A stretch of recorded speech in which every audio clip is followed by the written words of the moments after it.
Let's jump right in. Picture Paris on a perfect morning. Cafes are opening up, traffic is zipping along those grand boulevards, and the Seine is literally sparkling in the first light of day.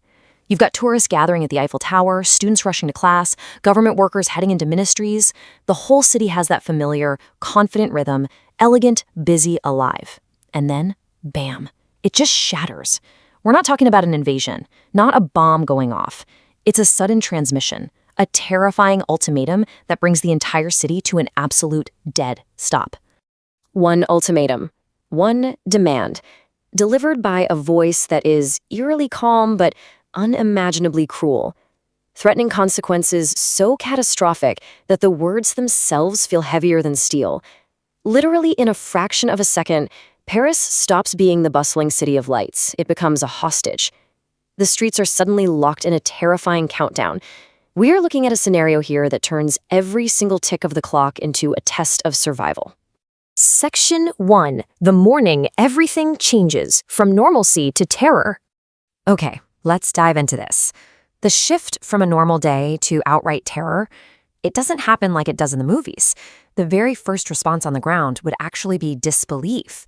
People would naturally assume it's a hoax, right? Maybe a hacked broadcast, a false alarm, just some cruel internet prank designed to cause chaos. But as emergency channels light up and state officials begin speaking with that grave, measured tone reserved for moments that literally define history, the reality of nuclear blackmail sets in. What does that mean? It means holding an entire civilization emotionally at gunpoint to force a catastrophic choice.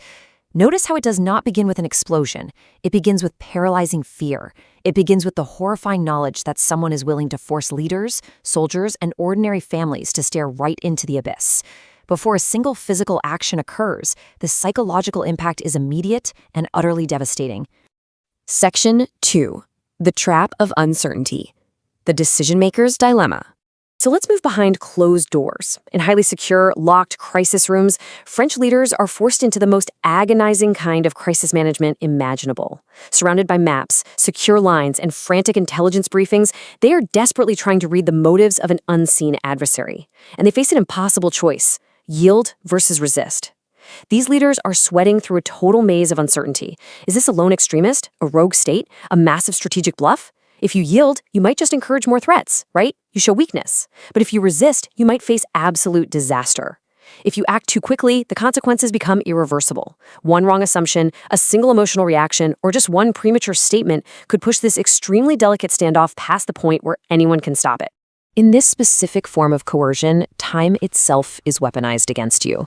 Minutes suddenly become your most vital strategic assets.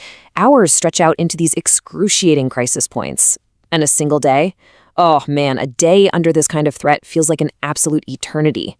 The tension is constantly accelerating past the point of no return, forcing decisions under the most crushing pressure imaginable. Section 3. A city held hostage, the human element. But this story wouldn't just belong to diplomats and generals in a bunker. Out on the streets, the public feels this ominous shift way before they fully understand the details. Police presence surges, roads suddenly clog up, and security barriers just appear out of nowhere.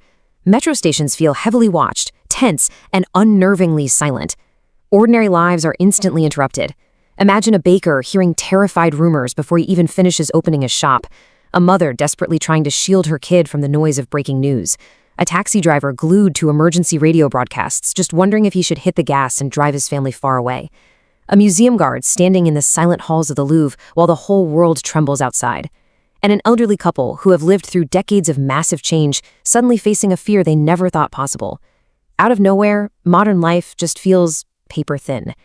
The blackmailer's goal is perfectly captured by this phrase right here: the future stolen before anything has even happened. Because think about it, the objective isn't merely physical destruction. The goal is to fundamentally destroy a society's confidence.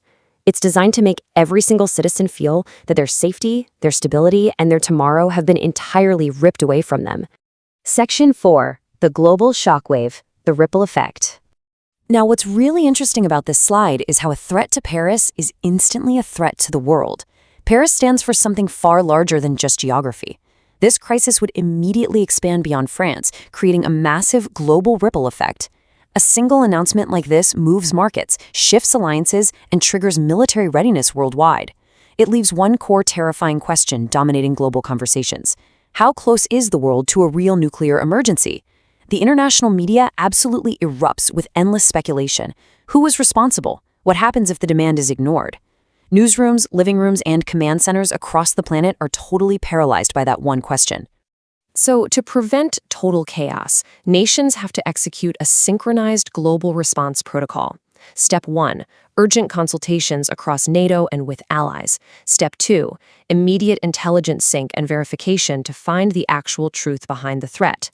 Step 3, frantic diplomatic calls for de-escalation. This protocol emphasizes that in our modern world, deterrence, clear communication, and verified intelligence are the absolute lifelines keeping civilization afloat.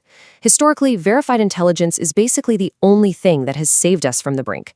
Think back to 1983, when a single Soviet officer named Stanislav Petrov recognized a satellite warning as a false alarm and chose not to retaliate, single-handedly preventing a nuclear exchange.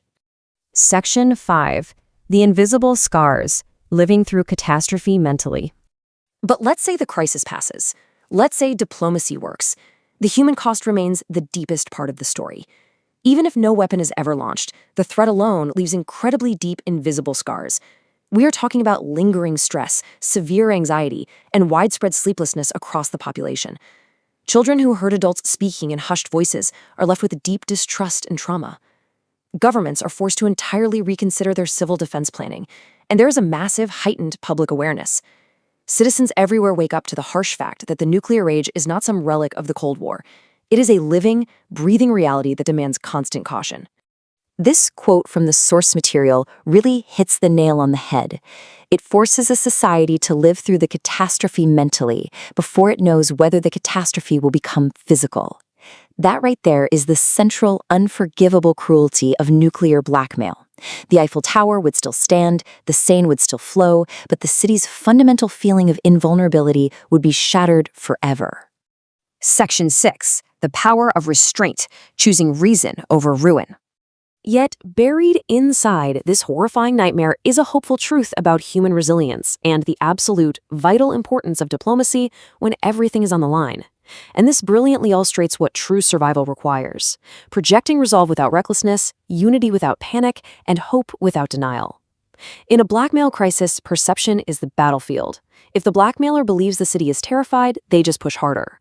Overcoming this requires immense psychological, political, and moral strength to prevent the world from crossing over into catastrophe. Crisis reveals character. Under the shadow of unimaginable pressure, humanity still has the ability to choose restraint, patience, and dialogue over pride and impulse. The greatest strength isn't actually the ability to aggressively strike back. The greatest strength is the capacity to hold the line, to use every diplomatic channel available, to choose reason over total ruin. So, as we wrap up this explainer, I want to leave you with this provocative thought. Can leaders stay calm when history is watching? And can we choose reason when the stakes are literally written in fire? This scenario isn't just about the possibility of destruction. It's about the battle over decisions made under the ultimate, most intense pressure imaginable. It reminds us how fragile peace really is, and how incredibly important it is to think about these choices today, before the future makes them for us.